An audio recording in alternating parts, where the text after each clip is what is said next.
Hello and welcome to Wanderland and welcome to episode number 5 here of Christmas afternoon teas in London. So today we're going to experience afternoon tea at the Goring Hotel.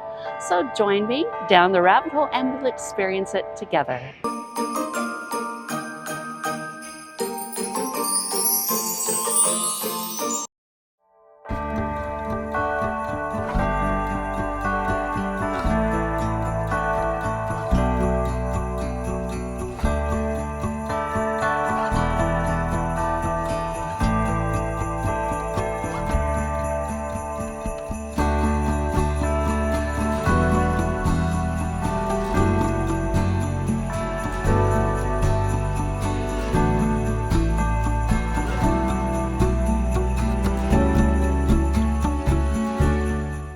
Well, hello. I made it into the Goring Hotel and we're here for a Christmas afternoon tea.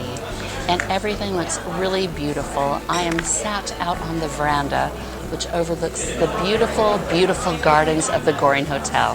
Absolutely lovely and such a different kind of atmosphere than I'm used to for these afternoon teas here in London. It's very nice. It's almost like a country house even, if that makes any sense. I can imagine in the summer it could be rather warm because I'm rather warm here in the winter time, but it is a beautiful day.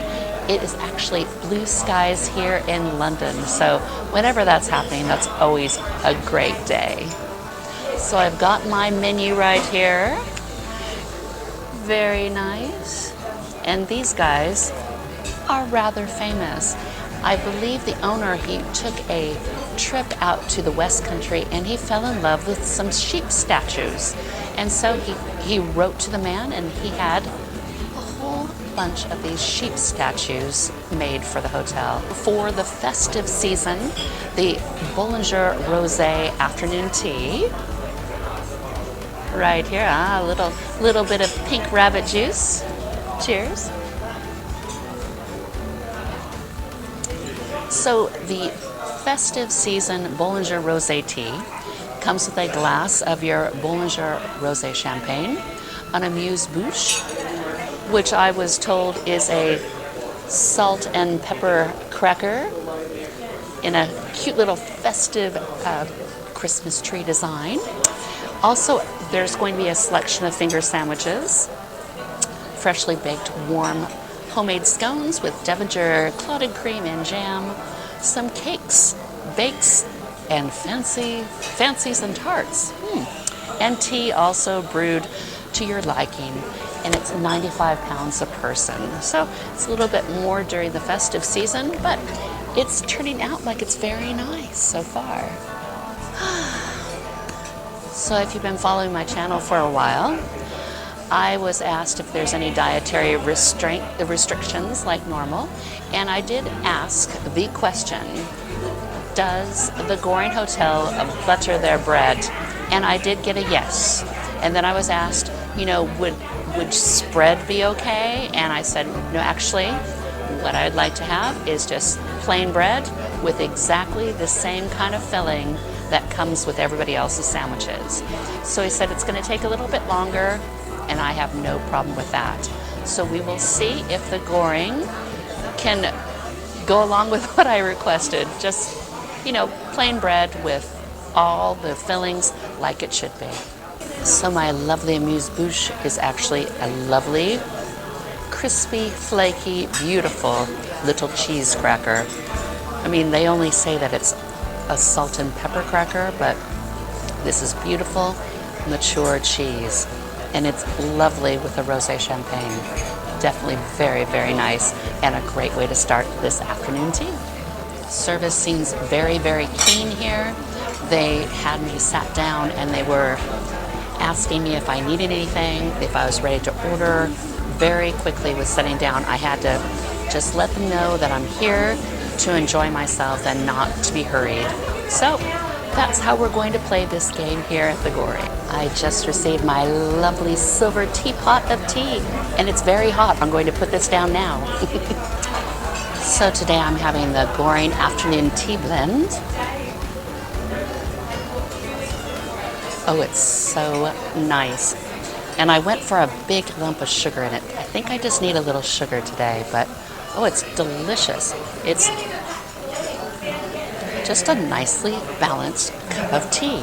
If you like English breakfast, you would probably really like this. It's just what you would call a lovely cup of tea. Afternoon tea here at the Goring Hotel is served on the veranda from 12 o'clock until 6 every day. But on Saturdays, you will probably be served inside the restaurant if they have a lot of people having afternoon tea. But here in the veranda, it's absolutely beautiful, and it makes me wish for spring because it's overlooking the beautiful grounds, and it's just beautiful. I'm looking at the website right now. Traditional afternoon tea, when it's not the festive holiday season, is 65 pounds a person. And if you would like to have it with a mocktail, it's 70 pounds a person. If you'd like it with a Bollinger, it's 75 pounds a person. So because it is the festive holiday season, it goes up to 95 pounds a person, and it's served from the 27th of November until the 2nd of January 2024. So you still have a little time to make your reservations. I made my reservations for the Goring Hotel directly online, and I will make sure to leave a link down below for you so you can as well.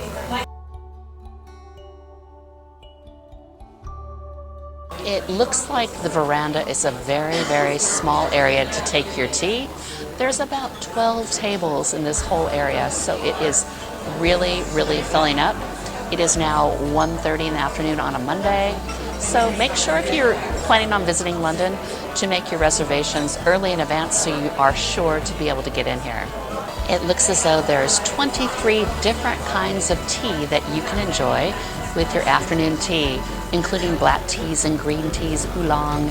There's herbal infusions, and if you choose not to have tea with your tea, you can have coffee or other soft drinks to go along with it.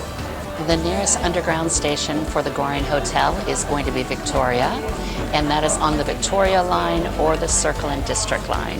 Very easy, it's about a 3-minute walk and not a problem at all.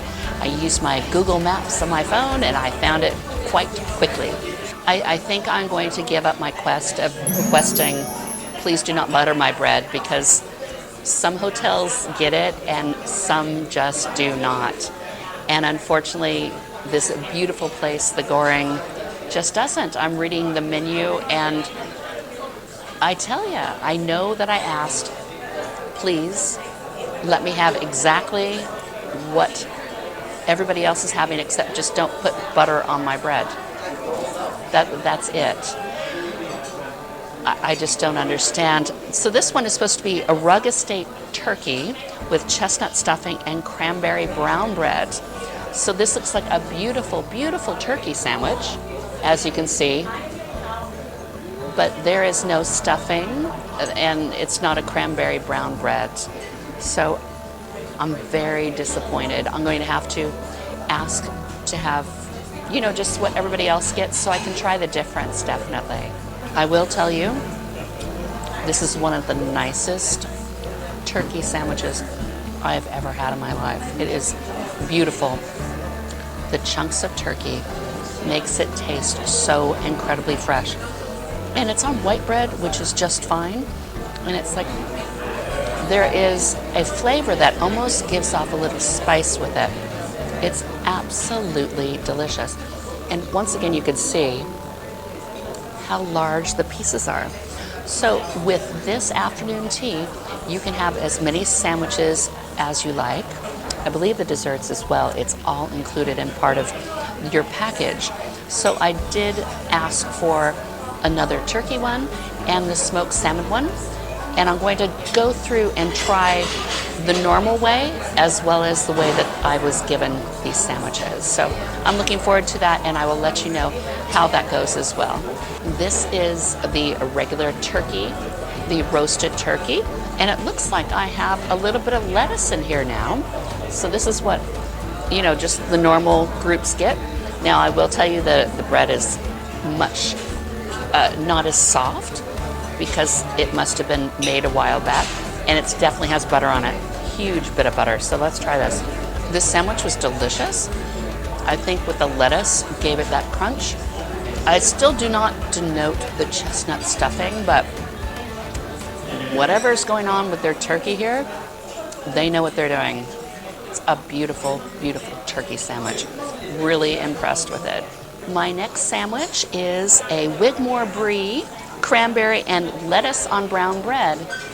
But as you can see, it pretty much looks like a cranberry sandwich on white. I think I'll have to get another one of these too. But for now, I'm going to tell you what my cranberry sandwich tastes like. It seems that this bread is nice and soft, which is wonderful. Good thing I do like a little bit of cranberry sauce, so let's try it. I can taste strong hints of that nice, sour, very tart cranberry sauce because there's a whole bunch on it. It's almost like a jam sandwich. I can detect a little bit of brie. If you know what brie is like, it's a soft cheese.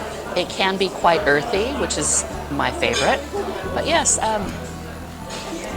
it tastes like a little jam sandwich is what it is. But like I said before, I am going to come back and I'm going to try all of these normal because I want to see what they really are, even if they do have butter. You know? I don't know. Do you know? I don't know. Yay, jam sandwiches. So on my next delightful sandwich, this is supposed to be, let's see, whiskey smoked John Ross salmon with caper and cream cheese on beetroot bread.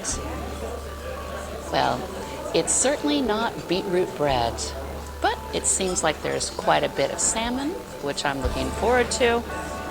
And it does look like there's a little bit of caper cream cheese inside, which is going to be delightful, I'm sure. So let's try this. And I will be getting another one of these to see what beetroot bread tastes like. That's a lovely piece of salmon in there. It is beautifully smoked. The salmon, your teeth just cut through the salmon like it's butter. No pun intended. It's absolutely delightful. And you can taste the capers in it, which is very, very nice. It's such a marriage of flavors. The salmon with capers, I've always really enjoyed that flavor profile together. So yeah, very nice. Look forward to trying it when it is on a beetroot bread. Definitely here at the Goring, they absolutely butter their bread. I am looking at a rather large hunk of it right here in the middle of this screenshot right there. So I'm going to try this, and maybe by the power of magic and the Christmas season, it will not make my mouth taste funny. So let's try. It wasn't horrible, but I taste that greasy residue that stays in your mouth. Yeah, that's a shame. It's a real shame. Beetroot bread, though, was very nice. It's a lovely pink bread, and it kind of gave a little sweetness to the whole dish. Now, with the white, I could taste the capers a lot more than with the other. So I think definitely the white bread wins on this. So it's all good. You know, we gotta try, right? My next sandwich is a Honey Hill Duke's roast ham with mustard on white bread. It looks nice. It looks like there is one layer of ham. The bread is a little bit harder, but we'll try this. It looks like there's lots of nice heavier grain mustard. It's not an English mustard, so looks very good. That was a little disappointing, I think, with it being one little piece of ham. It was just a ham and mustard sandwich. And you know what? It tastes like there's butter on it. It looks like there's butter on it. Yeah, it wasn't great. It's a shame. You know, I mean, the ham was smoked nicely. I think if it was a larger sandwich, I'd have a better chance to taste it. But yeah, I think this is probably a one and done for me. But yeah, it's too bad because I love ham. Ham is one of my favorite flavors. So yeah, it's not bad. It's not great, but it's all good. Just received a little glass of mulled wine. So happy holidays. Merry Christmas to you all. Ooh, hot delicious though. Very, very nice. It is spiced just perfectly. 'Tis the season for mulled wine, right? 'Tis the season. So this one should be really delicious. It is a Clarence Court egg with cress and mayonnaise and truffle. You know I'm going to love this. You can see all of the cress on the other side. It smells delightful. It's supposed to be on an onion bread, which I don't know why it couldn't be on an onion bread, but boy, when I smell it, it is very truffly. So looking forward to trying this. My Clarence Court Burford brown eggs, lovely, very pronounced truffle. The egg was cut up nicely. The only thing, I wish there wasn't cress in here because it always just gets a little wilty. And you look kind of silly when you eat it because you pull it out, which is never nice. But all in all, a great sandwich. I wish there was at least another teaspoonful of filling because I love egg mayonnaise and truffle egg mayonnaise even better. Good job, Goring.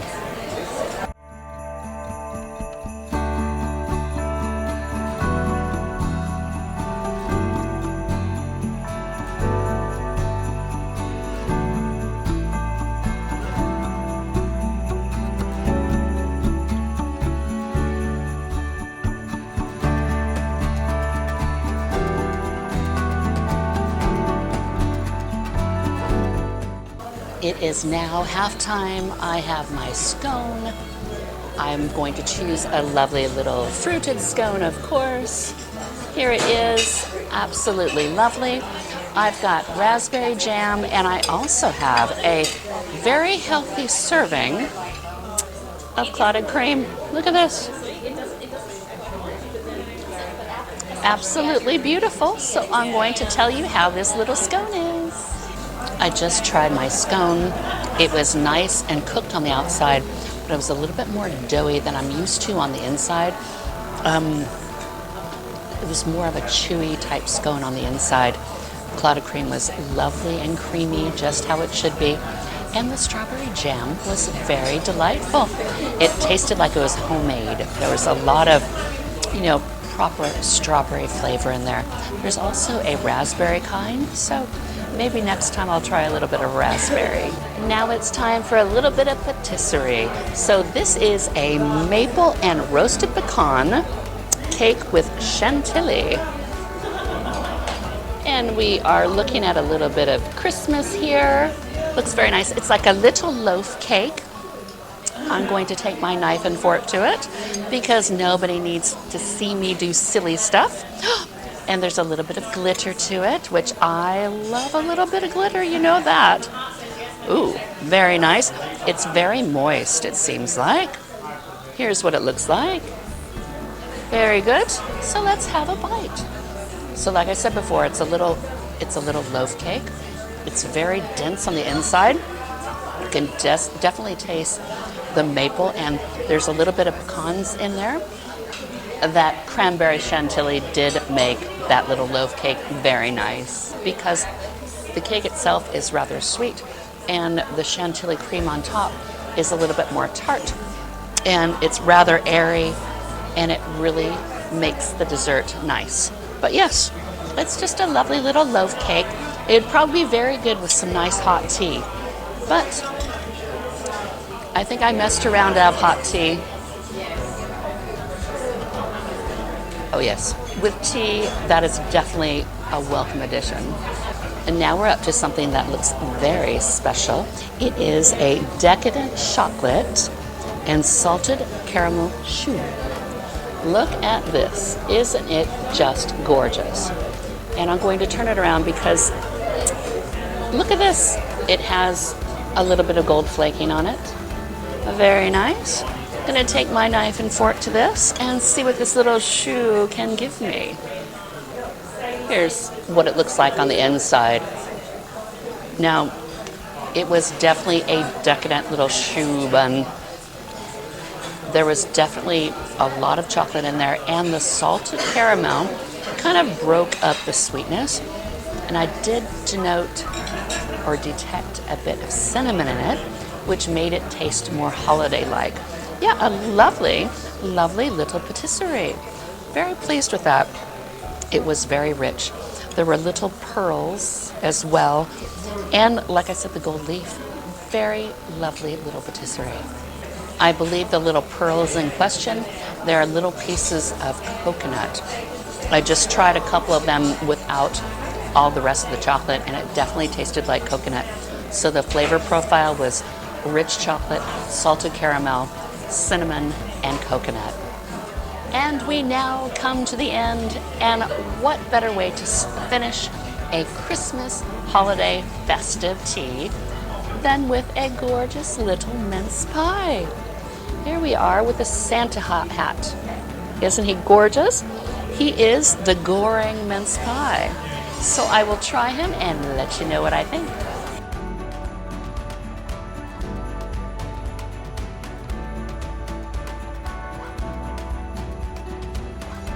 That little mince pie was a perfect way to end this festive afternoon tea.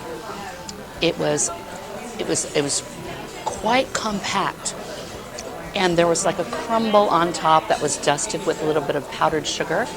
The crumble on top, it almost tasted like there was oats and cinnamon on it, or in it. But then, of course, the mincemeat itself, you've got the flavors of just those beautiful raisins and orange, and it's like they've been permeated and sat in something delicious, you know, like a liqueur kind of thing. Yeah, a beautiful, beautiful mince pie. That is something that I tell you that you cannot go wrong with in this country at this time of year. A lovely mince pie will never let you down. Absolutely delicious. I just finished my afternoon tea here at the Goring Hotel. Now, it seems like the whole of the dining room has it's kind of mellowed out a little bit. I can hear the music that's playing over the loudspeakers, a little bit of Christmassy kind of music. Sounds like a little bit of piano music, which is really nice. Now, I liked my time here at the Goring. I feel like I'm missing a little bit of soul here at the Goring.